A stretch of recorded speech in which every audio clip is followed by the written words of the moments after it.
자, 에스더 그러면 그 대략 우리가 알고 있죠. 주인공은 이제 에스더 또 모르드게 이렇게 되는데 무슨 얘기죠? 예, 죽게 된 유대인들이 다 하나님의 구원을 받게 됐다 그랬습니다. 자, 지금 여기 죽게 된 상황은 어디서 이루어진 상황입니까? 지금 페르시아 제국 때 일입니다. 페르시아. 그러니까 성경에서 쓰고 있는 얘기는 예루살렘 혹은 뭐 갈릴리 이런 건 신약 성경 때 얘기죠. 그리고 구약 때도 보면 대부분 이제 이스라엘 땅 안에서 다 역사가 일어나고 있는데 포로로 잡혀갔을 때 바벨론의 나라가 망하고 포로로 잡혀갑니다. 그러면은 이제 바벨론으로 잡혀갔죠. 그러면 이제 그쪽에서 이제 정착하고 살았어요. 그래서 포로 생활을 얼마나 했는가 하면 우리가 아는 대로 70년. 70년 포로 생활하고 일부는 돌아옵니다. 일부는 돌아오는데 1차 기한, 2차 기한, 3차 기한 해가지고 돌아오는데 대부분의 사람들은 거기 정착해서 살아요. 그래서 이제 바벨론 때 망해서 갔는데 바벨론이 망했어요. 그리고 메대라는 나라가 일어났거든요. 잠깐. 그리고 메대가 페르시아에 망해요. 그래서 이제 페르시아라는 나라가 됐는데 이제 거기 페르시아의 통치 속에서 잡혀가서 살았던 그 사람들의 얘기예요. 무대가. 그러니까 이제 이방 땅에서 일어난 그런 얘기가 되겠죠. 그러면 이제 그때 어떻게 죽게 됐는가 하니 그 하만이라는 사람 나오죠. 자, 오늘 에스더서의 전체 얘기 한번 하는 겁니다. 하만이라는 사람이 나와가지고 자기가 이제 총리인데 그 믿게 보이는 사람이 있어. 그 사람이 누구요? 모르드게. 모르드게 절을 안 하는 거야. 절하라 해도. 모르드게는 자기가 유대인이기 때문에 그 하만이라는 사람은 그 아말렉 족속이라 했거든요. 그래서 아마도 자세하게는 써놓지 않았는데 그 하만이 하는 이게 너무 안 해도 될 거라 했다 이렇게 볼 수도 있고 아니면 신앙적인 면에서 유대인들을 굴복시키려고 하는 그런 아말렉 족속에 대한 반감, 자기 믿음 이런 것 때문에 절을 안 할 수도 있고 하여튼 간에 절을 안 했어. 그랬더니 이제 믹보인 거예요. 그래서 고자질을 한 거죠. 저 모르드게가 공손하지 않다고. 그래가지고는 이제 모르드게 괘씸죄 걸린 거야. 저거 죽여야 되겠다 해가지고 이제 시작이 됐는데 알고 봤더니 이게 유대인이래요. 그래 그러면은 아말렉 족속하고 유대인들하고는 원수지간이야. 그 그냥 이번에 저 모르드게만 아니라 유대인들을 다 죽여버려야 되겠다. 이 사람 뭐예요? 페르시아의 왕 다음 가는 권력을 가진 사람이에요. 그렇죠? 그리고 지금 페르시아 제국에서 그 이제 여러 소수민족들이 있었겠죠. 근데 페르시아에 이제 그 말하자면 1등 가는 시민이 있는가 하면 2등, 3등 가는 삼류 시민도 있을 거 아니에요. 근데 그 중에서 이제 소수민족으로 갈수록 자기의 이제 힘이 없겠죠. 소수민족일수록. 그리고 소수민족 중에서도 제일 약한 소수민족. 그런 부류의 사람들이 뭐냐면 바벨론의 나라가 망해서 포로로 잡혀와서 그 땅에 정착하고 살아가던 사람들 부류가 되겠지. 그게 이제 이 히브리 유대인 되겠습니다. 그러니까 그런 어떤 정치적인 사건에 휘말려서 그게 정치적인 사건이 아니라 나중에는 종교적인 유대인들을 미워하는 거 그런 신앙적인 이런 사건이 되고 그러니까 이제 어느 날 왕의 허락을 받아서 유대인들은 다 죽인다 이렇게 된 거죠. 그리고 죽는다는 얘기는 목숨도 잃는다는 얘기고 자기들이 가지고 있는 재산도 다 뺏긴다는 얘기죠. 예, 그런 아주 엄청난 사건이 지금 휘몰아치고 있습니다. 자, 이때 이제 우리가 아는 대로 에스더가 나오죠. 에스더가 왕후가 되죠. 왕후를 뽑는데 왕후를 뽑는데 에스더가 뽑혔어. 그래가지고는 이제 네가 좀 얘기해라. 그러니까 이제 여차여차 해가지고 죽으면 죽으리라 해가지고 왕에게 가서 이제 이런 사건을 얘기하게 되죠.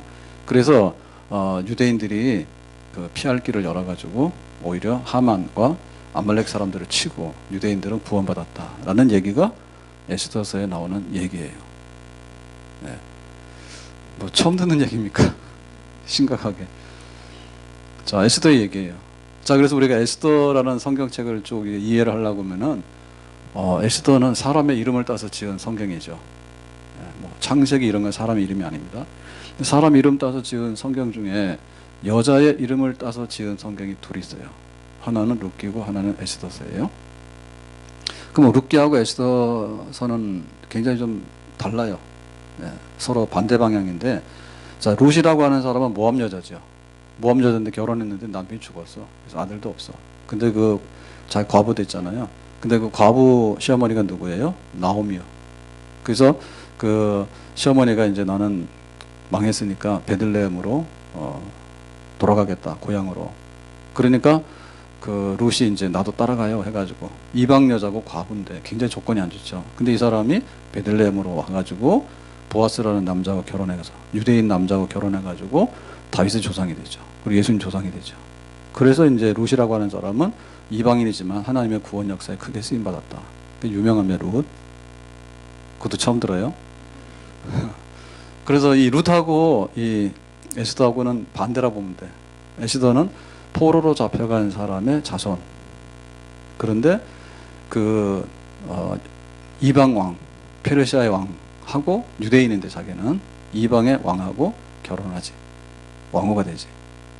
그래서 이제 죽게 된 사람들을 구원했다. 구원하는 얘기는 똑같은데, 유대인으로서 이방인의 땅에서 이방인의 왕하고 결혼해가지고 하나님의 구원 역사를 펼치는 데 쓰임받았던 사람은 에스더고, 이방 여자로서 유대인의 땅에 와서 유대인 남자하고 결혼해가지고 구원받은 쓰임받은 룻이다. 그래서 룻과 에스더는 하나님의 그 백성들을 구원하는 데 쓰임받은 사람이지만 서로 간의 배경이나 성향은 정반대다. 하나님은 둘 다 옳게 보신 거예요. 자, 그래서 이제 에스더서를 이제 읽게 되는데, 이 에스더서를 읽게 되면 도대체 이게 어디에 속하는 책이냐라고 할 때, 첫 번째는 역사책인가? 왜냐하면 아하수에로 왕 때에 해서 시작이 되거든요. 페르시아에. 그러니까 그게 역사적인 사건을 기록하는 역사서인가 이런 생각이 들 때가 있고, 두 번째는 뭔가 하면 이 책을 읽어보면 굉장히 재밌어요. 그리고 아주 이 책을 덮을 수가 없어.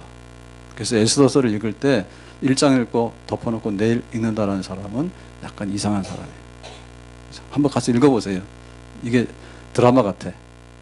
그래서 드라마는 처음에 시작할 때 좀 재밌다가 중간에 가면 약간 좀 김 빠지죠. 근데 끝날 때쯤 되면 이상한 일이 벌어져가지고 왜 끝나지? 다음에 또 기다려지지. 그 드라마가 그런 그 전개가 있잖아요. 전개가 있고, 그 전개는 반전이 있죠. 반전. 위기가 오면 그 위기가 해결이 되고, 구덩이가 오면 또 이제 평지가 나오게 되고, 이런 식으로 이제 그 전개가 돼요. 그래서 이 에스더서를 읽으면 굉장히 문학적으로 누가 작가가 쓰더라도 이 사람은 정말 지금으로 말하면 그 대박나는 작가예요. 그래서 이 에스더서를 읽으면서 재미없다는 사람은 성경 다른 거 읽으면 다 재미없어. 그러니까 제발 좀 성경 읽으라 그러면 레위기 같은 거 읽지 마세요. 레위기를 읽어놓고는 재미없다고 덮어버리거든. 그렇게 하지 말고 성경이 잘 안 읽어지면 에스더서를 보면 재밌다. 그래서 한번 손잡으면 다 읽어. 그래서 매주마다 한 번씩 읽으세요. 수요일마다 에스더서를 하니까 매주마다 에스더 펴서 쫙 다 읽고 한 번에 다 읽는다니까. 그렇게 해서 자꾸만 볼 수 있는. 굉장히 정교하고 굉장히 아주 치밀하게 구성된 문학 작품 같기도 해요. 그런데 에스더서는 뭐예요? 성경이에요. 성경이에요. 그리고 성경 중에서도 성경은 뭐죠? 하나님이 누구이고 하나님 무슨 일을 하셨는가, 하나님의 구원 역사를 쓰는 게 성경이에요. 그래서 에스더서를 읽을 때도 하나님이 하나님의 백성을 구원하는구나, 그거를 목적으로 쓰여진 성경이다. 우리가 거기다가 맞춰서 읽으면 되겠습니다. 역사 공부도 할 수 있고 문학적인 어떤 것도 볼 수가 있지만 하나님의 백성을 하나님이 구원하셨다, 그 얘기를 보면 되겠습니다.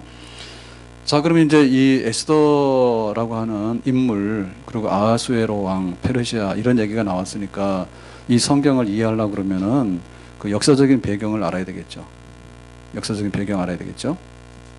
그래서 오늘 1절 말씀 보니까 1절 한번 보여주세요. 1절에 보니까 이렇게 말합니다. 이 일은, 지금 말하고자 하는 에스더서의 이야기는 아하수에로 왕 때에 있었던 일이니, 이건 역사적인 사건이라는 얘기죠. 아하수에로 왕 때에, 그러니까 이 아하수에로 왕은 누구냐면 페르시아 제국의 왕 중에 하나예요. 아하수에로는 인도로부터 구스까지 127지방을 다스리는 왕이라 했어요. 여기서 말하는 지방은 경상도, 전라도, 황해도 뭐 이런 정도가 아니라 한 나라를 말합니다. 한 나라. 그러니까는 어디서부터 어디까지죠? 인도라고 하면 동쪽을 말하죠. 지금 페르시아, 이란 있는 쪽에서 볼 때 인도는 거의 동쪽이에요. 그러니까 옛날에 우리나라 같은 경우에는 잘 몰랐어요. 끝까지 가면 나와. 로마 시대 때 로마에서 끝까지 가서 중국을 거쳐가지고 중국에서 한반도로 내려와서 끝까지 가면 경주야. 그리고 인도라 그러면 그 당시를 볼 때는 거의 동쪽 끝이라고 보면 돼요. 인도 다 갔다. 그 다음 뭐예요? 구스까지 서쪽으로 동반대 서지어서 구스가 어디예요? 에티오피아. 에티오피아 아프리카죠. 그거는 아프리카의 에티오피아. 그러니까 그 밑에는 모르겠어. 그 당시 안 간 것 같아. 예. 거기는 아프리카에 식인종이 살았는지 하여튼 간에 구약에 나오는 아프리카는 에티오피아까지 구스 에티오피아까지. 그러니까 아프리카부터 시작해서 지중해 팔레스타인 그 다음에 동쪽으로 쭉쭉쭉 가가지고는 인도까지 그 페르시아 땅 그 제국을 이루었을 때 아하수에로 왕이 다스리는 그때 얘기다 얘기죠. 그럼 아하수에로 왕의 얘기는 페르시아 얘기 중에서 성경에 이제 예루살렘 망하기 전에는 예루살렘 망하기 전에 얘기를 쓰고요. 그 다음에 포로로 잡혀간다면 포로로 잡혀간 얘기를 써요. 그래서 우리가 성경에 나눌 때 포로 전, 포로 후 이렇게 나누거든요. 예, 역사를 보면. 그러니까 포로 후에 된 건 뭐냐면 에스더라든지 혹은 뭐 에스겔, 다니엘 이런 거는 포로 후, 포로로 잡혀간 그 이후 시대에 바벨론에 망하고 난 시대에 하나님께서 쓴 성경들이에요. 예. 그러니까 성경에 보면 이 아하수에로 왕을 이해하려고 하면 에스더를 이해하려고 하면 그 페르시아 제국 그러니까 바벨론, 메데, 페르시아 할 때 적어도 페르시아의 왕들을 이해를 해야지 전체적인 걸 우리가 볼 수가 있어요. 그러면 바벨론이 메데에 망하고 메데가 페르시아 망하거든요. 그 페르시아의 왕이 누구냐면 고레스 임금이에요. 자, 고레스는 아시겠지, 그죠? 고레스. 이 고레스가 이제 페르시아를 세우면서 페르시아 제국을 세우면서 그 유대인들을 돌아가라 했어요. 니들 잡혀가서 고생 많이 했다. 70년 동안에. 그러니까 이제 니들 조국으로 돌아가라. 예루살렘에 돌아가서 잘 살아라 해가지고 해방시켜요. 칙령을 보내요. 칙령. 그러니까 왕이 공식적으로 돌아가라고 해가지고 이제 포로 생활을 끝내고 돌아오는 거예요. 그러니까 그게 바로 성경의 누구냐? 고레스 임금이에요. 고레스 임금. 그 페르시아의 그 왕이죠. 고레스 대왕. 그 다음에 이 고레스 다음에 왕이 뭐냐면 캄비세스라고 하는 왕입니다. 캄비세스라는 왕. 그 다음에가 다리우스 1세입니다. 그 다음에가 아하수에로 1세입니다. 자, 이 아하수에로가 누구냐면 다른 말로 크세르크세스 1세라 해요. 그래서 성경에서는 그 세계 역사에서는 크세르크세스 1세라고 하는데 성경에서는 아하수에로 왕이라 하니까 우리가 그렇게 알면 되겠어요. 이 아하수에로 왕 다음에가 아닥사스다 1세예요. 그 다음에가 다리우스 3세예요. 이 다리우스 3세 때 페르시아가 그 알렉산더 헬라에 망합니다. 헬라에 망합니다. 그러니까는 그 헬라의 알렉산더에게 망할 때가 다리우스 3세예요. 그러니까 이 페르시아의 제국을 일으킨 사람이 누구냐면 고레스 임금이에요. 고레스, 캄비세스, 다리우스 1세, 아하수에로, 아닥사스다 1세, 다리우스 3세. 그러니까 요 얘기가 페르시아라고 하는 그 왕들의 얘기. 성경에 많은 부분 여기 써 있는데, 자, 예를 들면은 고레스 왕 때는 자기가 페르시아를 세우면서 너희들 포로로 왔으니까 너희들 돌아가라 이런 얘기가 성경에 기록되어 있고요. 그 다음에 이제 다리오 왕, 다리우스 1세 때는 어떤 일이 있었는가 하면 학계나 스가랴 선지자가 활동을 해요. 그래서 포로에서 귀환을 한 이 백성들이 와서 성전을 안 지어요. 성전 짓다가 힘들다고 놔도 그래가지고 성경에 보면 학계 선지자 나오죠. 스가랴 선지자 나오죠. 그래서 야, 너희가 판백한 집에 살면서 성전 아직도 안 짓고 있냐? 먹어도 배고플 것이고 마셔도 목마를 것이고 입어도 추울 것이고 전대에다가 동전을 넣어놔도 구멍 뚫려서 다 어디로 가고 없을 것이고 그런 얘기 나오죠. 학계 선지자가 성전 건축 빨리빨리 해라 하죠. 그 성전 건축하라고 하는 그 학계 선지자가 활동했던 시대가 바로 다리우스 1세의 얘기입니다. 그 시대의 얘기입니다. 그리고 이제 이 아하수에로 왕이 다음 왕이 되는데 이때는 이제 에스더 모르드게 이 에스더서의 얘기가 되겠고요. 그 다음에 왕이 이제 아닥사스다 1세인데 이때 얘기가 뭐냐면 에스라와 느헤미야예요. 에스라와 느헤미야. 그러니까 에스라 느헤미야가 돌아가서 성전 성벽, 예루살렘 성벽 재건하는 느헤미야 얘기가 나오면 구약 성경의 역사 끝나거든요. 그러니까 페르시아를 배경으로 하고 있는, 페르시아 왕들을 배경으로 하고 있는 포로 후 시대의 그 성경 얘기들이 그런 얘기들입니다. 학계의 선지자 활동, 에스더 활동, 그 다음에 에스라 느헤미야 활동. 요게 바로 그 페르시아 왕들을 배경으로 하고 있는 성경의 그 얘기들이에요. 자, 그래서 오늘의 주인공은 이제 에스더고요. 그 에스더는 누구의 부인이에요? 아하수에로 왕의 부인이에요. 그러니까 이제 아하수에로 왕에 대해서 우리가 좀 집중적으로 알면 되겠는데, 아하수에로 왕을 우리가 알려고 그러면 아하수에로 왕의 그 아버지가 누구인가 알면 돼요. 자, 그 앞에 왕이 누구라 그랬어요? 다리우스 1세죠. 그죠? 다리우스 1세, 다리오 왕인데, 이 다리우스 1세, 아하수에로 왕, 요 두 왕이 페르시아 제국의 팽창, 페르시아가 영토를 확장해 가지고 세력을 막 확장해 나갈 때 그 왕들이에요. 그러면 이때 이제 그 세계사를 보면 어떻게 돼 있는가 하면 서양의 중심은 그리스입니다. 서양의 중심은 그리스고 그리스의 중심은 아테네예요. 그리고 이제 아테네가 나오고 그다음에 그리스가 그 도시국가잖아요. 그리스가. 그러니까 아테네가 나오고 또 유명한 스파르타가 나오죠. 그리스 땅에 아테네, 스파르타 이런 그리스가 나오죠. 그리스가 이제 서양의 중심이고 그 중에 이제 아테네가 중심이에요.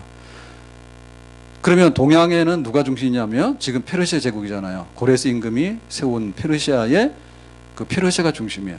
그러니까 페르시아가 인도부터 시작해서 구수까지 세력을 쫙 이렇게 확장을 하잖아요. 어마어마한 세력을 확장하잖아요. 그러니까 서양의 중심이었던 그리스하고 동양의 중심으로 일어난 제국인 페르시아하고 충돌하게 되겠죠.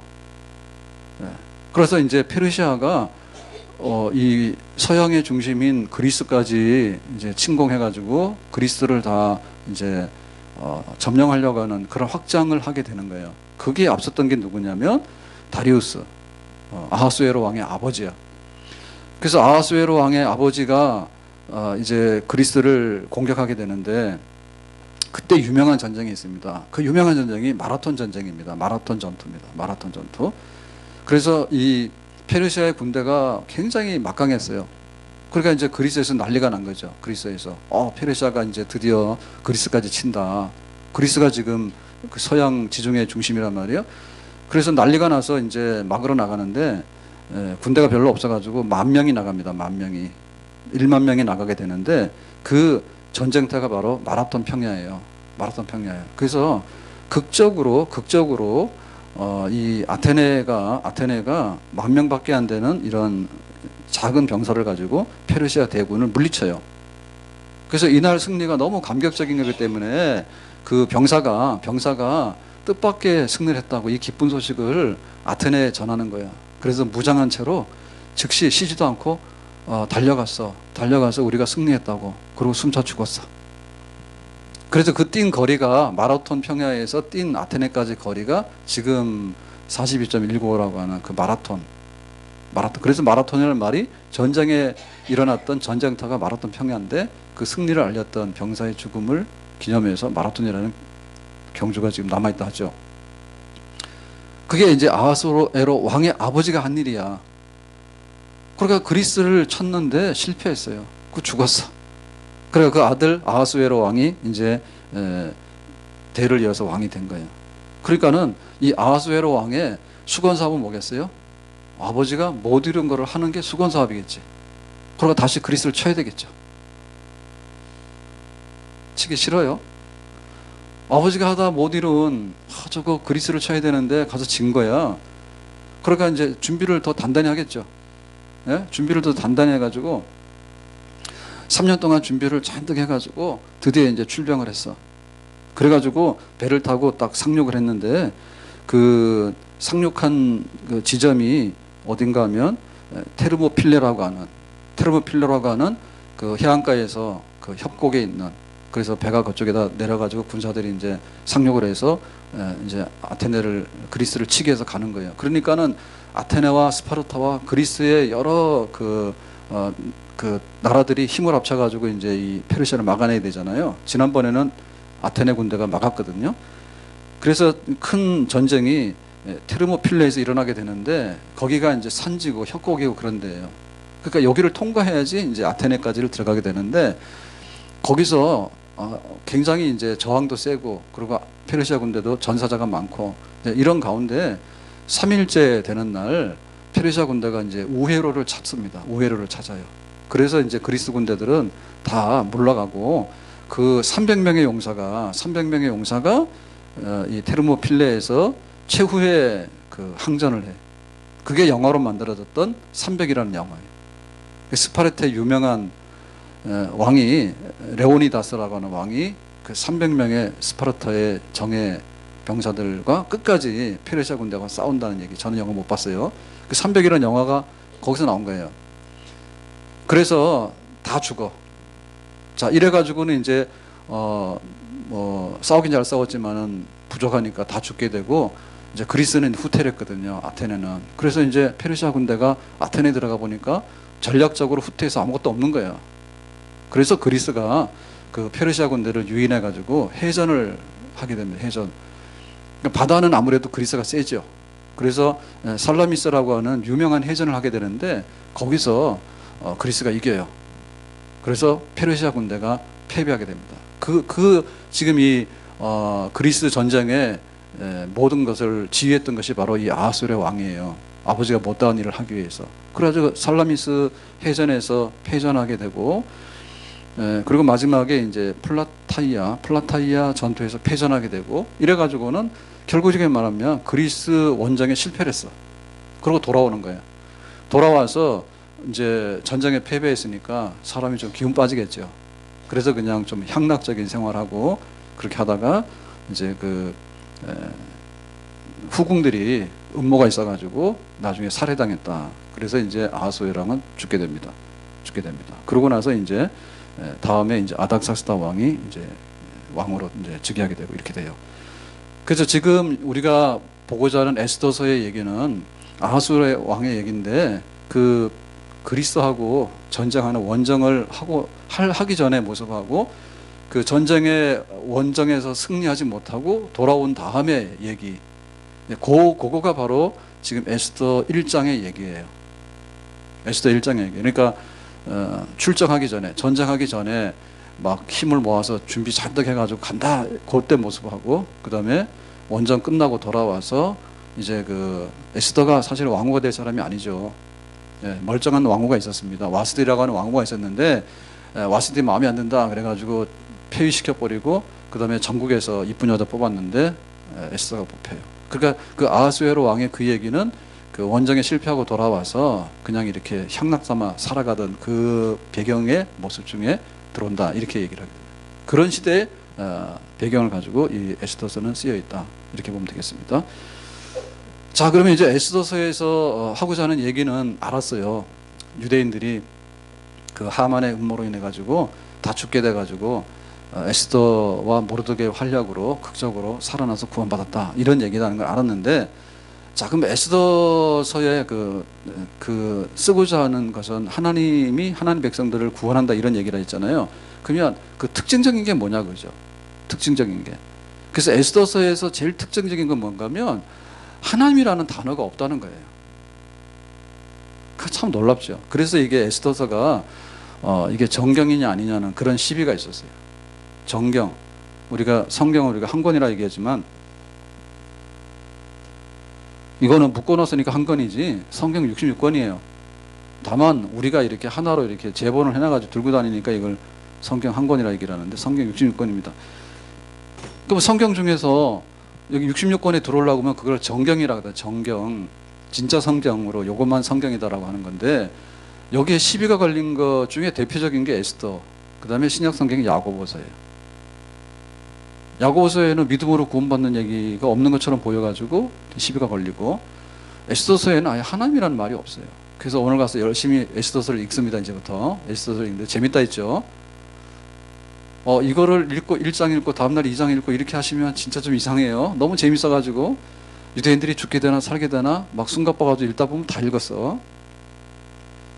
아무리 읽어도 하나님이 없어. 근데 이상한 거는 하나님이라는 단어가 없는데도 거부 반응이 하나도 없어. 너무 하나님이 잘 보이는 거야. 이 성경을 읽으면 읽을수록. 그런데 막상 찾아보면 하나님이라는 단어는 없어. 그게 이 에스더서의 특징적인 거예요. 이게 곧 에스더서의 매력이기도 해요. 그리고 에스더서가 쓰고자 하는 목적이기도 해요.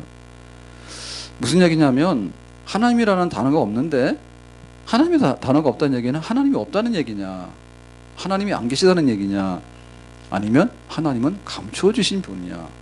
자, 하나님이 없습니까? 하나님이 드러나지 않고 감추어진 분입니까? 점점 모르는 소리를 계속합니까?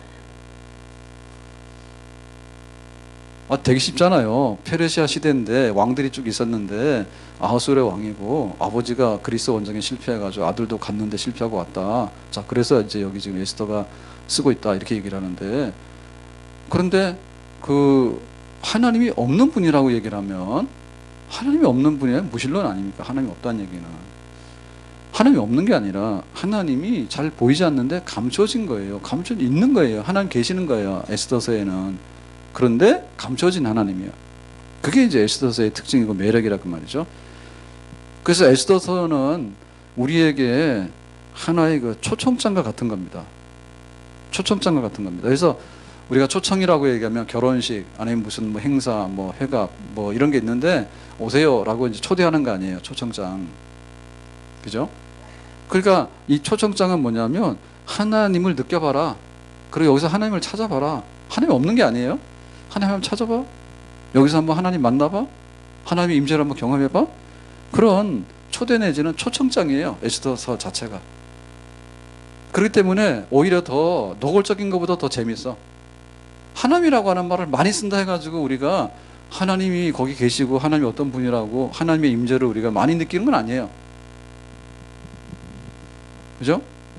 네. 그런데 하나님이라는 단어는 없지만 에스더서에 보면 하나님이 계시고 하나님의 임재하시고 하나님 역사하시고에 대해서 정말 한번 맛보라고 그렇게 보내는 초청장을 갖습니다.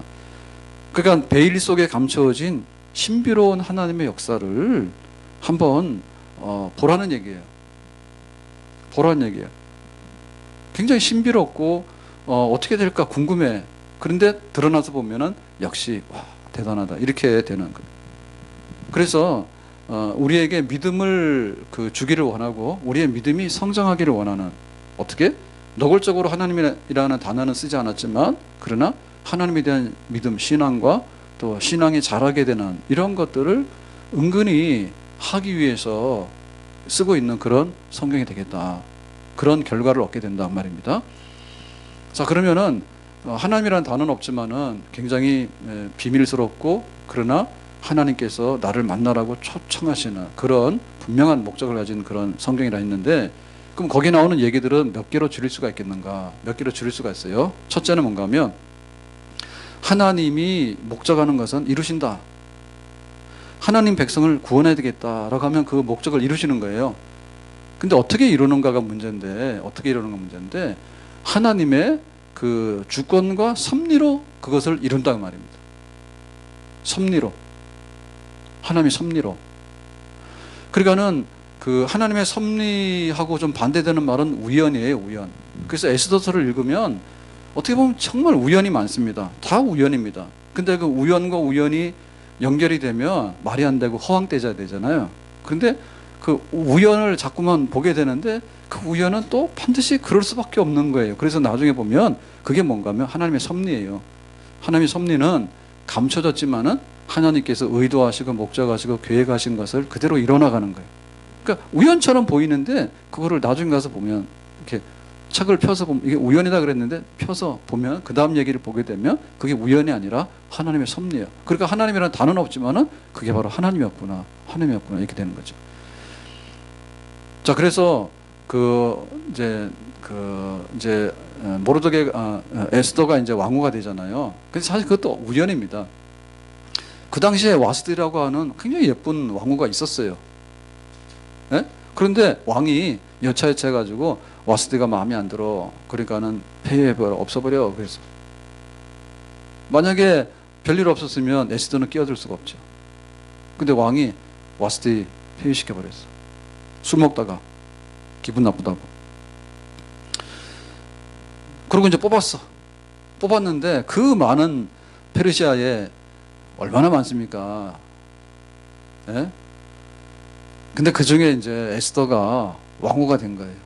그건 또 뭐라고 설명해야 돼요? 아무리 예뻐도 그렇지, 아무리 예뻐도 그렇지, 아무리 예뻐도 그렇지.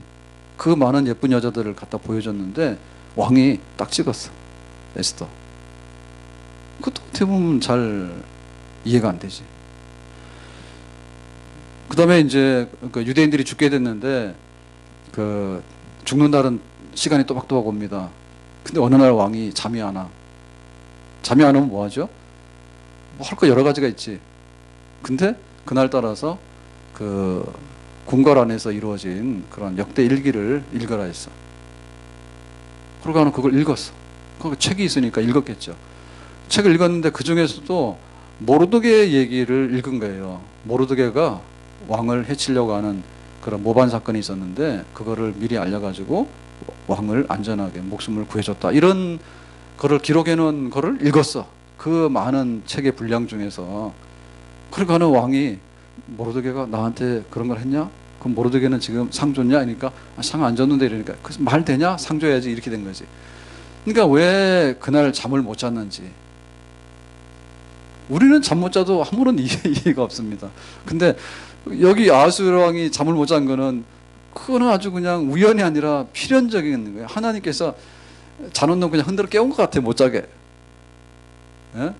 와시드도 이쁜데 그날 술 기운에 말 안 듣는다고 폐위시켜버려라. 이것도 도대체 이해가 안 가는 일이야. 그러니까 막 우연투성이에요. 근데 돌아보면은 하나님께서 막 손에 쥐고 막 하는 거야, 지금. 말이 안 되는 얘기 계속 되는 거야. 그래가지고 상 줘야지 그랬더니 그 누가 있냐 그랬더니 예 있습니다. 그래서 나한테 목숨을 건진 사람이 있는데 그 사람에게 어떤 상을 줘야 되냐 했더니 하만이 자기인 줄 알고 엄청나게 상을 줘야 됩니다 이랬어. 그랬더니 왕이 그러지. 그래 모르드게 데리고 와서 엄청나게 상을 줘라 이렇게 돼버린 거야. 그러면 네 자리에 내려놓고 모르드게가 총리해라 오늘부터 이렇게 된 거지. 그러니까 하만이 그 대답을 왜 했을까? 그 별거 아니니까 사람가면이 죽으면 와서 이랬으면 됐을 텐데 엄청나게 왕 다음 가는 걸로 주라고 그래버렸단 말이에요.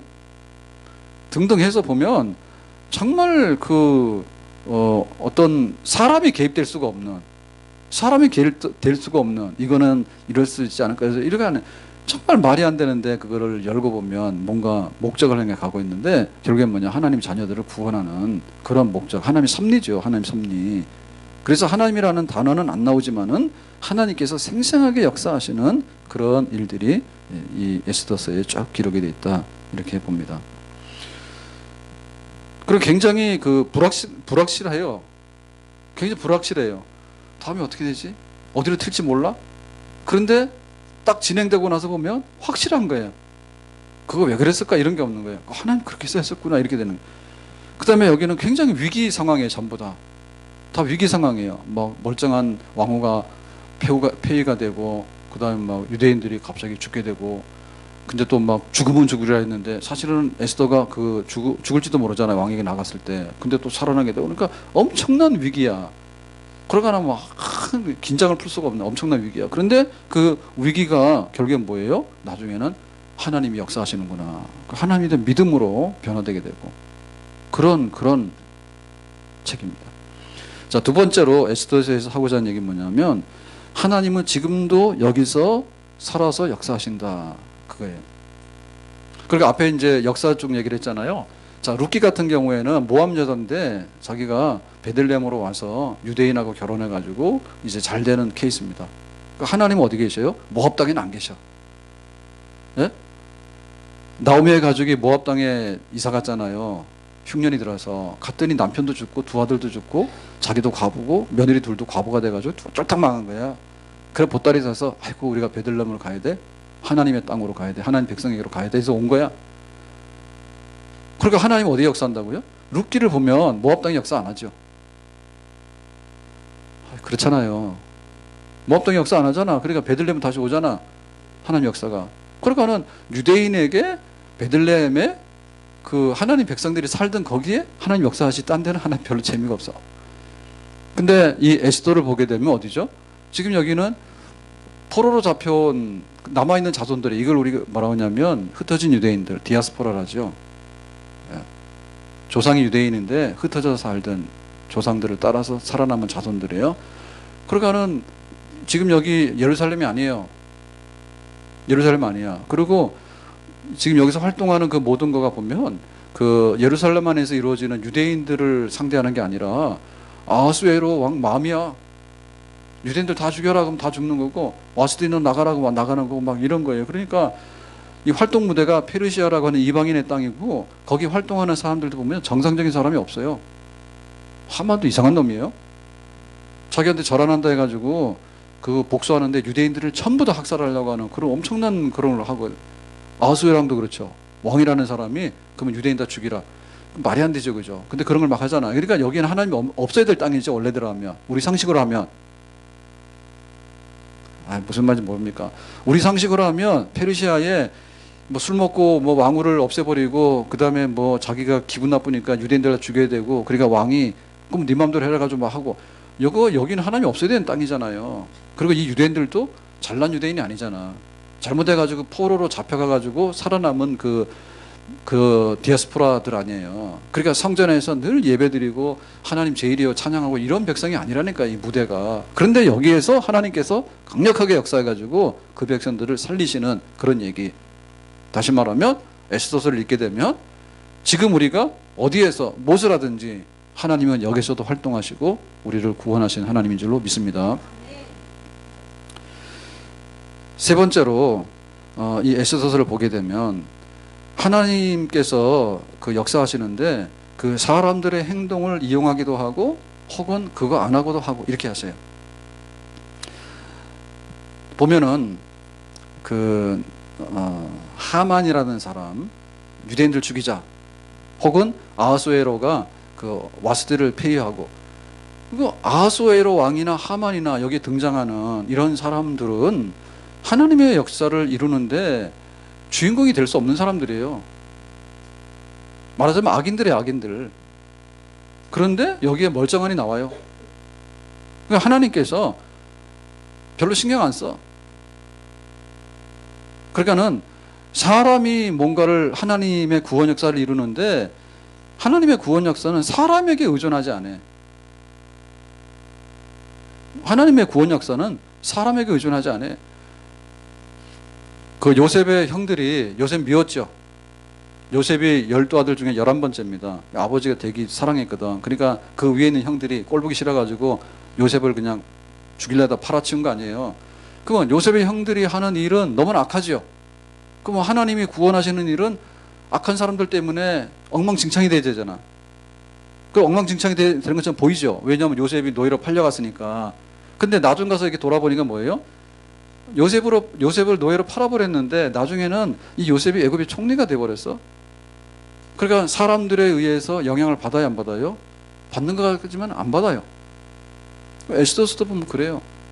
여기 사람들이 등장해서 뭐라 하고 하는 일들이 다 온전치가 않아요. 그런데도 불구하고 하나님은 사람들의 뭐에 구애받지 않고 하나님 원래 하시려고 하는 그 일을 조금도 지장받지 않고 이루시는 하나님입니다. 그 반면에 또 사람들이 어떻게 하는가를 하나님께서 매우 기뻐하셔서 또 쓰시는 경우도 있어요. 그러니까 에스더가 죽으면 죽으리라 3일 금식하고 왕에게 나간 거는 하나님 굉장히 기뻐하셔서 썼어. 만약에 에스더가 그런 거 안 했으면 또 어떻게 될지 모르죠. 그리고 그거를 그 권고했던 게 뭐냐면 모르드게인데, 모르드게가 에스더야 너 말해서 빨리 어떻게 해봐 그랬더니 나 못해요 그랬더니 너 그거 안 하면 가만 안 둬? 이러잖아요. 그러니까는 모르드게도, 절하지 않았던 모르드게도 굉장히 용기가 있는 사람이고, 금식기도 하고 왕에게 나간 에스더도 굉장히 용기가 있는 사람이에요. 그러니까 또 하나님께서는 그 사람들이 어떻게 하는가에 따라서 하나님의 역사를 매우 기뻐 펼쳐나가기도 하십니다. 그렇지만 악한 사람들이 있다 해서 하나님 못하시는 것도 아니고, 그리고 또 에스더나 모르드게가 굉장히 용감하고 지혜롭고 현명하게 행동을 하긴 하지만, 그러나 그 사람들의 공로로 구원이 되고 안 되고 하는 건 또 아니에요. 자, 왜냐하면 에스더가 이제 죽으면 죽으리라 하고 이제 금식기도 하고 나가잖아요. 3일 동안에. 그랬을 때 그 왕이 에스더 어서 와 이렇게 할 거예요? 아니면 너 뭐하러 왔니? 모르는 거예요. 그러니까 에스더가 굉장히 용감한 행동을 했지만은, 그러나 그 행동의 결과도 미지수인 거예요. 하나님 그걸 쓰신 거예요. 왕이 에스더 어서 와 이렇게 하도록 한 건 하나님 또 역사죠. 하나님 역사죠.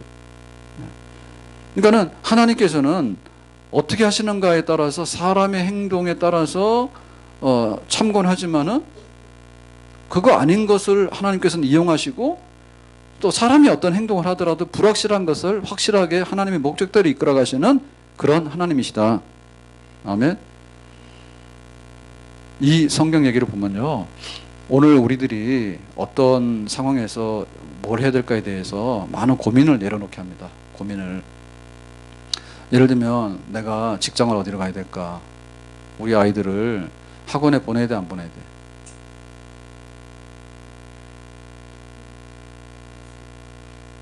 다 정신이 빠졌는가 봐요. 페르시아 얘기하니까 페르시아 때 얘기를 왜 호랑이 담배 먹는 시절 얘기를 하냐. 아니 뭐 학원을 보낼 수도 있고 안 보낼 수도 있지, 그죠? 직장을 뭐 여기를 갈 수도 있고 저기를 갈 수도 있고, 그죠? 뭐 이사를 오는데 탄현동으로 올 수도 있고 안 올 수도 있고, 그렇잖아요. 너무나 고민거리 많다고. 그러니까 우리가 행동을 잘해야 돼요. 그런데 행동을 잘 못한다 하더라도 하나님이 너는 예단교회 꼭 와야 되기 때문에 오는 사람도 있지만은 너는 예단교회 꼭 안 와야 되는데 온 사람도 있어.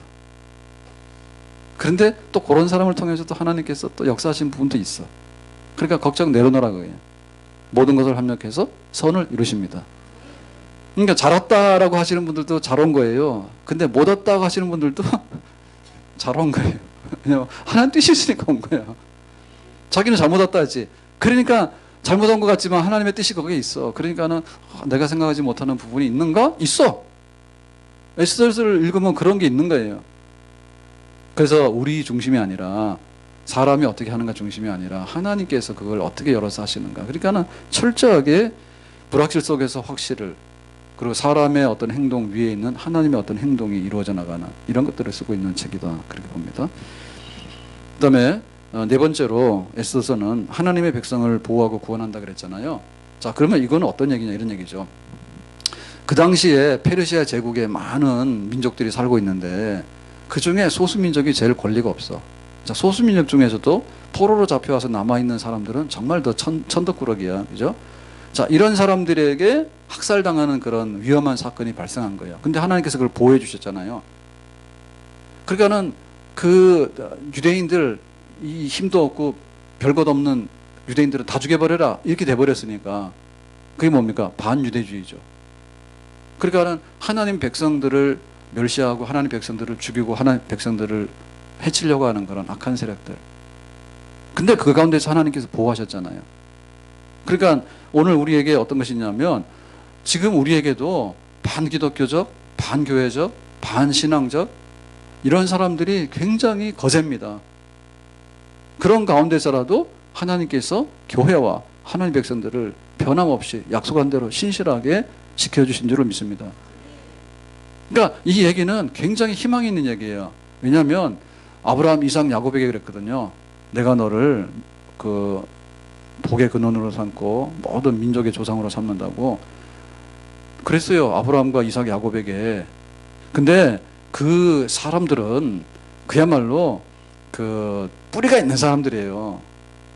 예루살렘에서 예배 잘 드리고 하나님 말씀대로 헌신하고 이렇게 살아가는 사람들에게는 아브라함의 자손이라는 자부심이 있는 거야. 그러니까 하나님께서 이렇게 어려운 것이 오더라도 우리를 지켜주신다고 하는 의도한 그런 기대치가 있는 거예요. 근데 이 사람도 뭐예요 지금?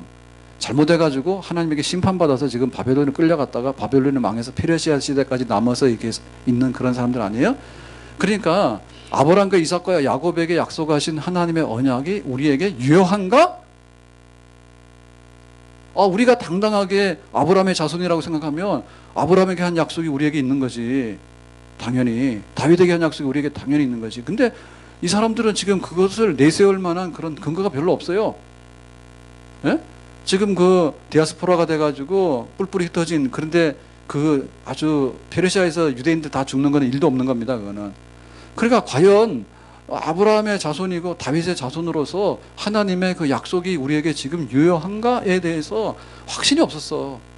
근데 이 사건을 통해서 역시 하나님은 약속하신 대로 비록 흩어진 유대인이고 페르시아 제국에서 밟히고 사는 유대인이고 미약한 백성이지만 내 자녀를 강 가운데 물 가운데 불 가운데 지날지라도 보호하고 지켜주겠다고 하는 그 약속이 그대로 지금도 유효하다라고 하는 것을 보여주는 사건입니다.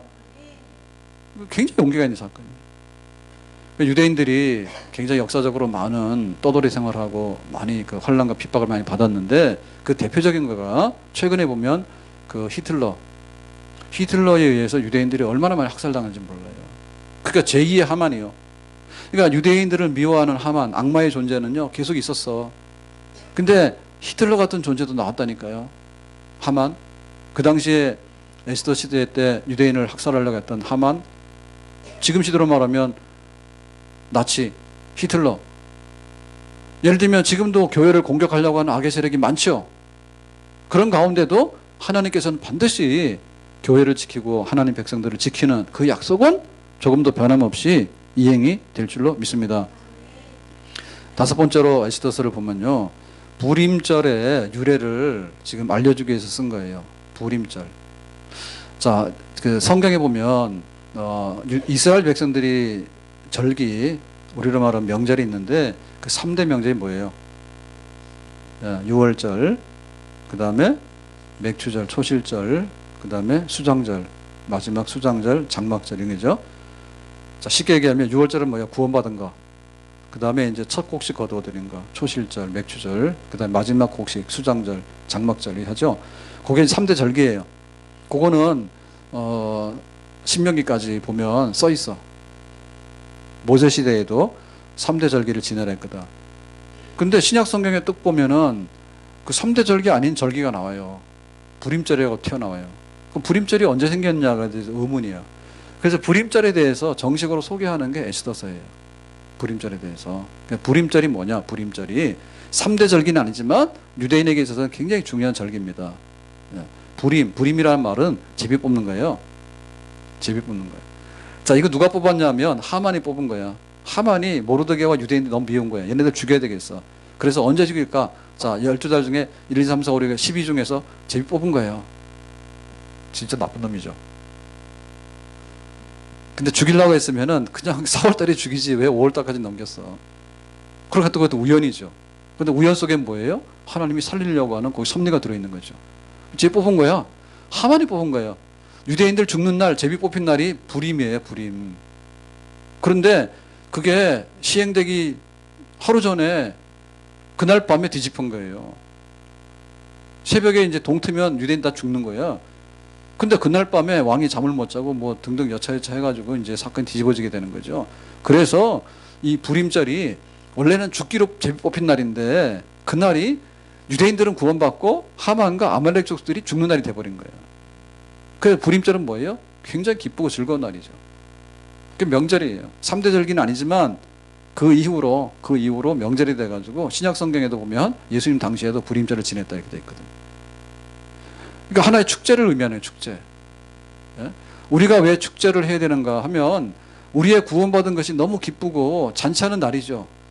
제사상날이 제삿날이 잔치날이 됐으니까 살아난 날이 됐잖아요. 그것이 바로 에스더에서 명절 잔치된 날이다라는 것을 알려주는 하는 목적이 있다.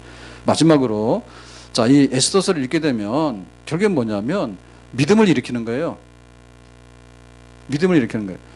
그러니까는 보이지 않는 하나님인데 생생하게 보여지고, 그러니까 이 에스더를 보면은 아까도 말씀드린 대로 하나님의 섭리라든지 혹은 하나님 지금도 역사한다든지 혹은 그 불임절에 어떤 극적인 즐거움을 줬다든지 혹은 하나님께서 하시는 그 모든 일들이 사람들의 의한것 같기도 하지만은 그 사람들의 행동을 초월해가지고 하나님께서 또 주관적으로 하신다든지 이런 얘기들이 다 깔려있기 때문에 결국에 가서는 뭐냐면 이 에스더서는 우리에게 신앙을 일으키는, 믿음을 일으키게 되고 우리의 믿음이 더 향상되게 하는 그런 능력과 역사가 있는 책이 바로 에스더서다 말이죠. 아멘. 우리가 성경마다 다 의미가 없는 책이 없고 소중하지 않은 책이 없는데 이 에스더서를 보면서 이런 얘기들을 쭉 풀어나가는 에스더서에 관심 갖고 성경 읽고 또 하나님 말씀을 통해서 이런 얘기들을 더 충분히 공급받는, 정말 우리의 믿음을 자라게 하고 하나님 역사를 경험하게 되는 그런 책으로 이 에스더서가 우리에게 하나님의 선물이 될 수 있기를 주님의 이름으로 축복합니다. 기도하겠습니다. 오늘 주신 말씀대로 에스더에서 역사하신 하나님, 정말 섭리하신 하나님, 보이지 않지만 보이는 것보다 더 확실하신 하나님, 우연 같지만은 우연이 아니라 역사하신 하나님, 불확실한 것 같지만 확실하신 하나님, 그 놀라신 하나님 우리 삶 가운데도 나타나셔서 우리의 하나님이 되어주시기 원합니다. 예수님 이름으로 기도합나이다. 아멘.